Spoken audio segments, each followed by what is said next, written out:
میں چند ووٹ سے ہار گیا تھا، انہوں نے مجھے جیتا ہوا قرار دے دیا اور ہماری جو اور بہت ساری سیٹیں تھیں اس پر قبضہ کر لیا۔ الحمدللہ جماعت اسلامی میں یہ ظرف بھی موجود ہے اور اس کی اجتماعیت میں اتنی برکت ہے کہ جب ہم نے اپنے ساتھیوں سے مشورہ کیا اور تمام فارمز جمع کیے، تو جب یہ فارم 45 سب ہم نے جمع کیے تو اس کے نتیجے میں ہمارے ووٹ کچھ کم تھے۔ اللہ کا شکر ہے کہ ہم نے وہ سیٹ واپس کر دی، وہ حاصل نہیں کی، اور ہم نے پوری دنیا کو یہ بات بتائی۔ پوری دنیا میں ایسی مثال شاذ و نادر ملتی کہ کوئی جس کو الیکشن کمیشن جیتا ہوا قرار دے دے، جس کو حکومت چاہے کہ کسی طرح سے ان کو سیاسی رشوت دے دی جائے اور اس سیٹ کو کوئی واپس کر دیتا ہو، کوئی پارٹی واپس کر دیتی ہو، تو اللہ کا شکر ہے کہ جماعت اسلامی اس طرح وصولی جماعت ہے۔ اور وصولی جماعتیں اپنے اپنے دور میں اپنے اپنے حصے کا کام کرتی ہیں۔ کبھی اسٹیبلشمنٹ کے سہارے وہ آگے بڑھتی ہیں اور اقتدار حاصل کرتی ہیں، اور پھر اس کے بعد جب اسٹیبلشمنٹ ان سے منہ موڑ لیتی ہے یا ان کا کوئی اختلاف ہو جاتا ہے تو انہیں اسٹیبلشمنٹ بری لگنے لگتی ہے۔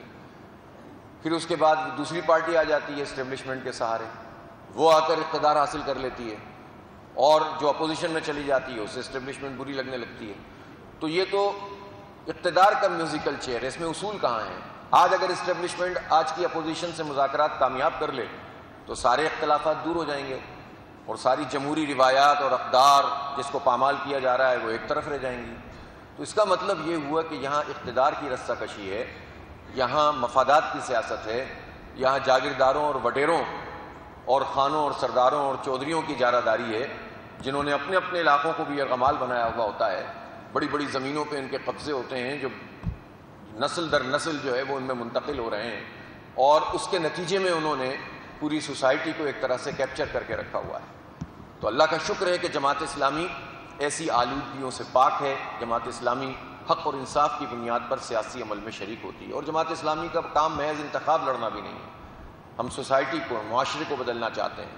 ہم وہ انقلاب لانا چاہتے ہیں جو واقعتاً رائے عامہ سے ہو، اس کے ذریعے ہو، برسر زمین ہو، لوگوں کی اصلاح کرتے ہوئے ہو، اور ایک بڑی تعداد کو اس انقلاب کا ہم نوا بنا کر ایک بڑی تحریک اور اس کے قالب میں ڈھال دیا جائے۔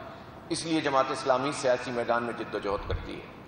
اسی طرح جماعت اسلامی میں اگر آپ یہاں تشریف لائے ہیں اور آپ کو یہ بات اچھی طرح سے سمجھ میں آ گئی ہو کہ جماعت اسلامی کوئی فرقہ باز قسم کی تنظیم نہیں ہے، دیوبندیت کی تحریک نہیں ہے، بریلویت کی تحریک نہیں ہے، شیعت اور سنیت اہل سنت کی بنیاد پر ہم ایکسپلائٹیشن نہیں کرتے، بلکہ ہم جو اللہ رسول قرآن کو مانتا ہے سب کو مسلمان سمجھتے ہیں۔ کسی میں کمی ہو سکتی ہے، کوتاہی ہو سکتی ہے، تو کمی کوتاہی کو دور کرنے کا طریقہ نفرت کرنا نہیں ہے، تقسیم ہونا نہیں ہے، بکھرنا نہیں ہے، بلکہ تمام مکاتب فکر کی عزت کرنا ہے۔ تمام ائمہ کرام جنہوں نے فقہ میں اپنا کردار ادا کیا ان سب کی حیثیت کو تسلیم کرنا، اور جتنے بھی مسالک ہیں ان سب کا احترام کرنا۔ لیکن مسلک کی بنیاد پر دکانداری یہ جماعت اسلامی نہیں کرتی۔ لوگوں نے مسلکوں کی بنیاد پر دکانیں قائم کی ہیں اور ایکسپلائٹ کرتے ہیں، استحصال کرتے ہیں مذہبی جذبات کا، اور اس پر اپنی دکان تعمیر کر لیتے ہیں، اور اس کے نتیجے میں معاشرے میں تفریق پیدا ہوتی ہے۔ جماعت اسلامی اس تفریق کو ختم کرتی ہے، متحد کرتی ہے۔ جماعت اسلامی تو صرف مسلمانوں کو ہی متحد نہیں کرتی، بلکہ انسانیت کی بنیاد پر بھی جو چیزیں، جو قدریں انسانیت میں مشترک ہوتی ہیں، لوگوں کی خدمت کا کام۔ آپ یہ دیکھیں کہ ہم خدمت کا جتنا بڑا نیٹ ورک الحمدللہ الخدمت فاؤنڈیشن کے نام سے چلا رہے ہیں، اس میں ہم یہ نہیں دیکھتے کہ مصیبت میں کون ہے، پریشانی میں کون ہے۔ سیلاب آتا ہے، کوئی خدا نخواستہ ناگہانی آفت آتی ہے، تو ہم اس کی قومیت بھی نہیں پوچھتے، اس کا مسلک بھی نہیں پوچھتے، اس کا مذہب بھی نہیں پوچھتے، اس لیے کہ اسلام ہمیں اس بات کی تعلیم دیتا ہے کہ انسانیت کی خدمت انسان ہونے کے ناطے کی جائے گی۔ مصیبت میں کوئی ہوگا تو اس سے اس کا عقیدہ نہیں پوچھا جائے گا، بلکہ اس کی مصیبت کو رفع کیا جائے گا۔ یہ تصور اسلام کا ہے، یہ جماعت اسلامی کا نہیں ہے۔ جماعت اسلامی کا ہر تصور اسلام سے عبارت ہے۔